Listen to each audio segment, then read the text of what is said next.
Hi there, and welcome to Reddit Confessions. Buckle up, because what I'm about to share isn't just another sad marriage story. It's a slow-motion collapse that started with a laugh and ended with a truth I wish I never uncovered. The moment it happened, there were 3 candles lit on the table. I remember because I counted them. I had bought 4, but one refused to stay lit. The wick snapped the second I touched the lighter to it, like even the wax didn't want to be part of this night. I had just handed her the box. It wasn't some expensive necklace. It wasn't a trip to the Maldives. It was just mine. A letter.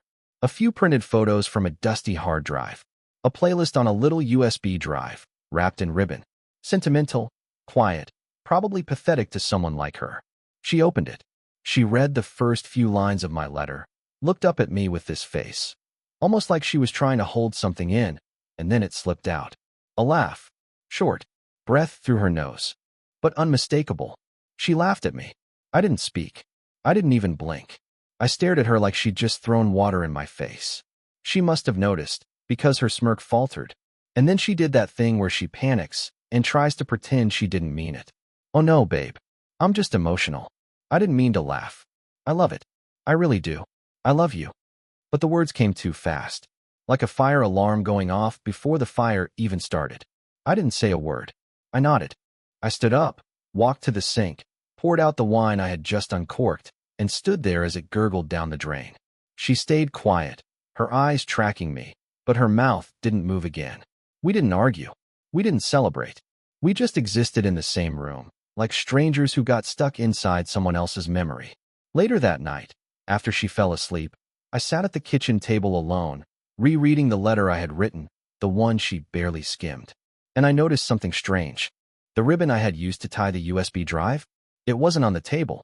It wasn't in the box. It was in her purse. Why would she take just that? Something didn't sit right. So I opened her bag.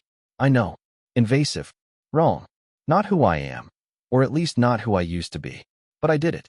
And inside, tucked between her sunglasses and a granola bar, was a small cream envelope.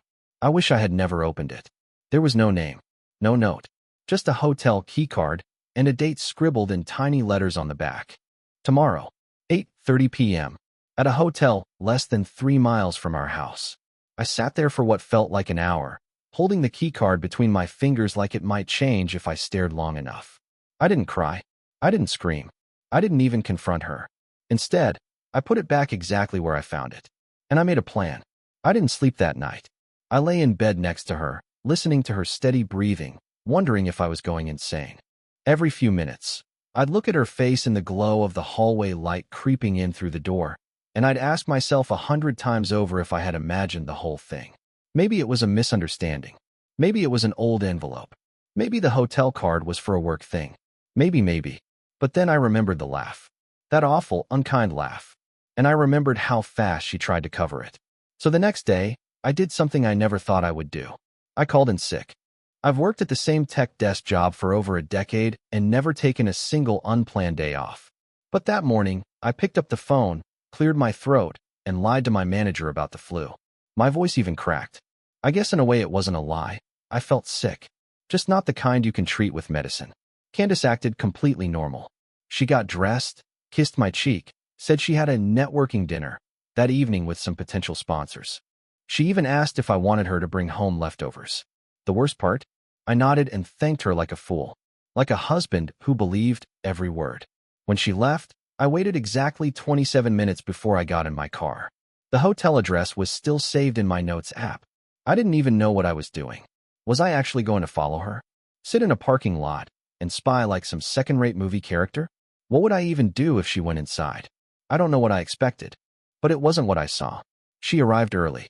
I parked in a side lot where I had a clear view of the entrance. She didn't look nervous. She didn't look guilty. She walked like someone who had done this before, with her hair done up differently than usual, heels I hadn't seen in months, and a black coat I didn't recognize. At 8:27 p.m., a man approached her. He was tall, clean-cut, wearing a navy blazer and the kind of confidence that I never had. They didn't hug. They didn't kiss. They just nodded at each other, said something I couldn't hear, and walked inside together like it was the most casual thing in the world. I waited. 15 minutes passed. Then 30. And then I did something I didn't plan to do. I went inside. I told the front desk I had a delivery for room 308. I don't know why I chose that number. It was a guess, a gamble, but the woman behind the counter barely looked at me. She waved me through and said, "Third floor. Elevators on the left." I should have turned around. I should have left. But I didn't. I stood outside room 308 for a full 2 minutes. My heart was pounding so hard it drowned out the hum of the hallway. I don't even remember knocking. I just remember the door opening. And there she was, wearing a robe. Her eyes widened when she saw me, but she didn't say a word. And behind her, there was a table set for two, a bottle of wine, 2 glasses, and the man, sitting on the edge of the bed, barefoot, still buttoning his shirt. I didn't scream. I didn't attack. I didn't cry. I simply whispered, "Happy anniversary." And I walked away. I don't even remember the elevator ride down. My legs were shaking so badly, I had to lean against the wall. When I got outside, I sat in my car for nearly an hour, just staring at my own hands on the steering wheel, like they didn't belong to me. That's the moment it became real. She didn't just laugh at me. She replaced me, and I wasn't even worth a real goodbye. The drive home was almost silent, except for the sound of my breathing and the occasional rattle of the glove box. I don't know why, but I never turned on the radio. Maybe I didn't want any words. I had too many of my own spinning inside me like a tornado. I tried to replay everything I saw in that hotel room over and over, searching for an angle that made sense, a version that wasn't what it so clearly was. But no matter how I twisted it, the picture stayed the same. She wasn't crying. She wasn't even surprised. Candace opened the door like I was a waiter delivering room service, not her husband of 7 years who had just walked into the middle of her carefully built fantasy. And the man? He never said a word. He didn't look guilty. He just stared, cold, still, maybe even amused. It wasn't just betrayal. It was humiliation.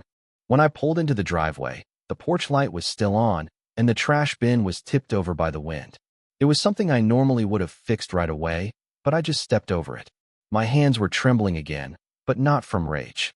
From some horrible cocktail of numbness and adrenaline. I walked into the house, shut the door quietly behind me, and looked around like I didn't live there. Like I was in someone else's home. Everything was exactly how we left it that morning. Our 2 mugs still in the sink. Her half-eaten protein bar wrapper on the counter. The grocery list on the fridge, she had underlined lemons twice. Why?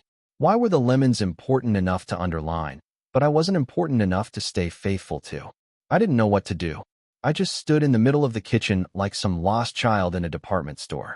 I wanted to scream, to break something, to fall apart, but I didn't. I walked to the coffee maker, took a sticky note from the drawer, and wrote 6 words. You laughed. I finally heard you.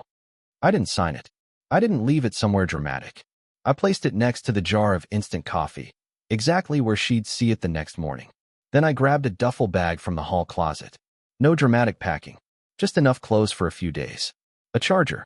My laptop. And, stupidly, the framed photo from my desk. The one of us on our first beach trip, both of us sunburned, both of us laughing into the wind. I don't even know why I took it. I left at 1:12 a.m. I remember the exact time because I glanced at the stove clock just before stepping out. The wind had knocked the trash bin fully into the walkway by then, but I didn't move it. Let it stay there. Let it all collapse. I didn't have anywhere to go, so I drove to a 24-hour diner near the highway and sat in the back booth. I didn't order anything. The waitress came by twice before realizing I wasn't going to say a word. I just sat there, numb, the smell of burnt coffee and stale pie filling the air around me. At 4:46 a.m., my phone buzzed. It was her. Just one message. Where are you? I didn't respond. A few minutes later, she sent another. Silas. I saw the note. Please. I can explain. Explain? I didn't need an explanation. I had seen everything I needed to see. But still, I stared at the screen like her words might start changing if I just blinked hard enough. That somehow, some glitch would correct all of this and make it right again. And then, finally, the last message that broke me. I didn't mean to laugh. I was nervous. It was sweet. I love you. There it was again. I love you.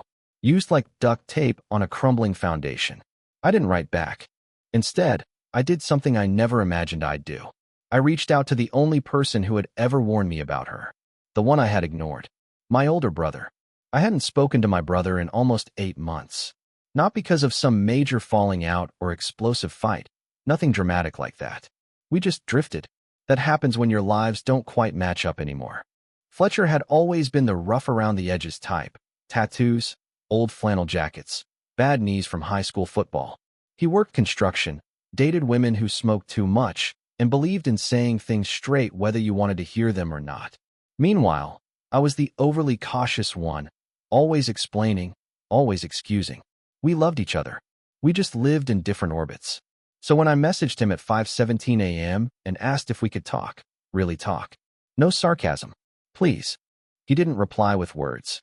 He just sent me a pin to a greasy breakfast place off Route 9 and said, "Give me 30 minutes." I got there before he did and ordered black coffee I didn't even touch. I was staring at the sugar packet holder when I saw his old green pickup roll into the lot. He walked in wearing the same hooded jacket he's had for years and looked at me like he already knew something was wrong. "You look like crap," were his first words as he sat down. "Thanks," I muttered, staring into the steam rising from my mug. "What happened?" he asked, voice lower now, serious. And I told him. Not everything. Not the letter, not the sticky note, not the exact room number. But I told him about the laugh, about the hotel key, about the man, about what I saw, about how I just walked away and didn't say a word to her. He didn't interrupt me once. When I finally finished, he leaned back, ran a hand through his messy hair, and looked away toward the window. Then he said something I didn't expect. "I wanted to tell you something like this years ago, but I knew you wouldn't listen." My blood went cold. "What do you mean?" I asked slowly. He sighed and looked back at me. "You remember that camping trip? The one where Candace bailed last minute and said she had a deadline?" "Yeah." "Well, she didn't have a deadline," he said bluntly. "She was at the altar with some guy. I saw her. I was working on site across the street that whole week. Watched her walk out of that hotel 3 times with a different dress every time. I didn't tell you because, man, you were glowing when you talked about her. Like some teenage poet. I didn't want to be the one to pop the bubble." My jaw clenched, but I couldn't speak. I remembered that week. I had brought her favorite granola snacks home after the trip, feeling guilty that she'd stayed behind working. I remembered how she kissed me and said, "Thanks for understanding, babe." I thought she was being selfless. I thought she was being responsible. Turns out she was just being efficient. Fletcher continued. I told myself maybe it wasn't what it looked like. Maybe I was wrong. But it stuck with me. And then, man, the way she talked to you sometimes. Like you were a burden. I hated watching that. I felt myself sinking into the booth seat. A part of me wanted to be angry with him, for not saying anything sooner, for not forcing me to see it. But I couldn't even muster the energy. Because he was right. I wouldn't have listened. I had been too deep in the fantasy, too desperate to believe that the love I gave was the same love I received. "I should have told you back then," he added. "But you always gave people the benefit of the doubt, even when they didn't deserve it." I sat there in silence, letting it all wash over me. The laugh, the hotel, the lie about the deadline, the signs I had missed, the truth I had rewritten so many times that I didn't even recognize it anymore.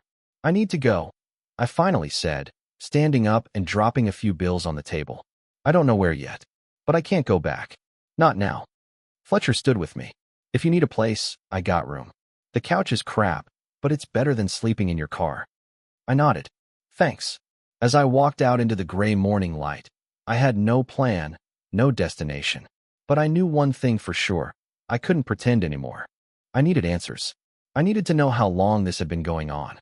And if I was going to get them, I had to be willing to look at things I'd spent years avoiding. And that meant one thing.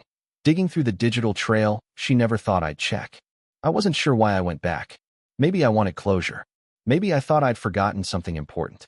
Or maybe I was just a masochist looking to press my face against the window of the life I used to believe in. Whatever the reason, 2 days after I left, I returned to the house when I knew she'd be gone. I'd been staying at Fletcher's place, sleeping on a lumpy couch that smelled like dog hair and old takeout containers, trying to survive on gas station sandwiches and too many thoughts. I hadn't told Candace where I was. I hadn't answered her messages, her missed calls, or even the voicemail where she sobbed quietly for a full minute before whispering, "Please talk to me. Please, Silas. I messed up." That voicemail almost broke me, but I didn't call back. I couldn't. Not yet. I pulled into the driveway like a thief, heart pounding, eyes scanning the street. Everything looked the same. The neighbors' inflatable flamingos still bobbing in their yard. our recycling bin still overflowing because she never remembered which day it went out. For a second, it all felt fake, like I was stepping onto a movie set of someone else's life. I let myself in with the spare key. Her shoes were by the door. Her coat was gone. I had maybe an hour. I wasn't there to confront her. I wasn't even there to collect my things. I came for one reason. Her laptop. She always kept it on the desk in the sunroom. She was a creature of habit. 1,000 tabs always open, half-written Google Docs, Pinterest boards for dinners she never cooked. I knew the password, but I didn't need it, because it was already open. The screen glowed gently, displaying an unfinished email draft. No subject, no recipient. But the words? I read them. Every last one. I don't know how to say this without sounding cruel, but I'm tired of pretending. I married someone who worships me, who makes me feel safe, but never makes me feel anything else. I laugh at his jokes not because they're funny, but because I feel sorry for him. And I know that makes me a monster. But the worst part is, I think he knows. I think he always knew. I don't want to keep living like this, walking around eggshells of his insecurity, tiptoeing around his sensitivity. I want someone who sees me without needing me to be a fantasy. My hand was shaking on the trackpad. I scrolled down. There was more. He's so soft. Not just emotionally. Everything about him is gentle, fragile, like he's made of paper. And I hate that I've come to resent the very thing that once made me love him. I don't even know if I ever really loved him. Maybe I loved the idea that someone could love me so completely. But now, I want something else. Someone who challenges me. Someone who makes me feel real. And not like a porcelain figure on a shelf he dusts off every anniversary. I closed the laptop. Not because I was done, but because I wasn't sure I could survive reading one more sentence. That letter wasn't meant for me. Maybe she never planned to send it. Maybe it was just some kind of emotional purge. But it was there, sitting on her desktop like a confession written in the dark, hoping no one would ever find it. And I did. I sat on the couch for a while, staring out the window as sunlight poured through the slats in the blinds. I kept hearing those words echo in my head. He's so soft. Like it was a crime. Like my kindness had become a weakness she was ashamed of. I remembered all the nights I stayed up with her when her mother was sick. The time I drove across town at 3 a.m. because she forgot her anxiety meds. The way I memorized her coffee order, her shoe size, the stupid sound she made when she sneezed twice in a row. None of it mattered now. To her, I was paper. I stood up, grabbed the photo off the shelf, the same one I had packed before, and placed it face down. Then I walked to the bedroom, opened the closet, and pulled down the shoebox I knew she kept hidden behind her old yoga mats. Inside were printed photos. Dozens of them. Some of me and her. Some of her and friends. And some of her with him. The man from the hotel. Same blazer. Same smile. Same familiarity. But in these photos, he was in our backyard. Sitting at our patio table. Holding a beer from my fridge. He'd been in our home. While I was at work. While I was running errands. While I was busy trying to be enough. He was already here. It's funny, the things you remember when the person you trusted most turns your life inside out. Not the arguments, not the milestones, but the quiet, ordinary moments. Like the corner of the porch where she always sat with her tea. The way she'd hum a random tune while folding laundry. The light knock she used before coming into a room, even if the door was already open. All of that was seared into my memory like muscle memory I never consented to. But now, when I think of those things, they feel contaminated. Rewritten. Every hum, every smile, every touch, they weren't mine alone. He was part of them. And I had no idea. The photos I found in the box, they were casual, not sexual, but they hurt worse than anything I could have imagined. Because they weren't careless. They were intimate. Candace in a hoodie I hadn't seen before, sitting next to him with her legs tucked under her. Him holding a coffee mug that I recognized because it was part of a set I bought her for our second anniversary. They were laughing in our garden, the same place I built her that handmade trellis she never once complimented. The caption written on the back of one photo, I kid you not, read, "He gets me in ways no one else does." She had never said that about me. Not once. Not even during our best days. I stared at that photo for too long, like it might change if I blinked hard enough. It didn't. Neither did the ache crawling up my chest. That sinking, hollow feeling that maybe I had always been on borrowed time with her. That maybe our marriage was a holding pattern, a soft space to land until something more real showed up. I shoved the shoebox back into the closet and slammed the door harder than I meant to. Dust rained down from the shelf above, and I just stood there, motionless, staring at my reflection in the mirror on the inside of the door. I looked tired. I looked small. I looked like a man who gave everything and still got replaced. But then, something in me cracked. Not in the dramatic, Hollywood, throw a chair through a window kind of way. This was quieter, colder. I realized I wasn't just grieving the relationship. I was grieving my role in it. I had been reduced to a supporting character in my own marriage. The guy in the background holding the camera while she chased the main plot with someone else. And I wanted it to stop. Not for revenge. Not even for closure. I just wanted the chaos to stop being invisible. So I did something impulsive. I made a copy of the photos. All of them. I didn't destroy the originals. I wasn't trying to start a war. But I needed to make sure I had something. Evidence. A backup in case she ever tried to flip the narrative. Because people like her, they don't burn bridges. They make you burn your own, and then ask why you're homeless. Then I cleaned up. Wiped away any sign I had been there. Reset the laptop screen, gently closed the lid. Took nothing but the copy of the photos and a fresh spiral notebook from her drawer. It was still sealed in plastic. I don't even think she knew it was there. That notebook would become mine.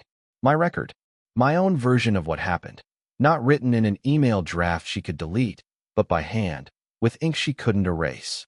As I stepped outside, something caught my eye on the porch. His cigarette butt. I recognized the brand immediately, some obscure menthol kind she always said smelled like motor oil. He'd smoked it there, probably while waiting for her. While standing just feet from where I used to sit with her, talking about life and finances and dreams she pretended to share. He sat where I sat. He breathed my air. And she let him.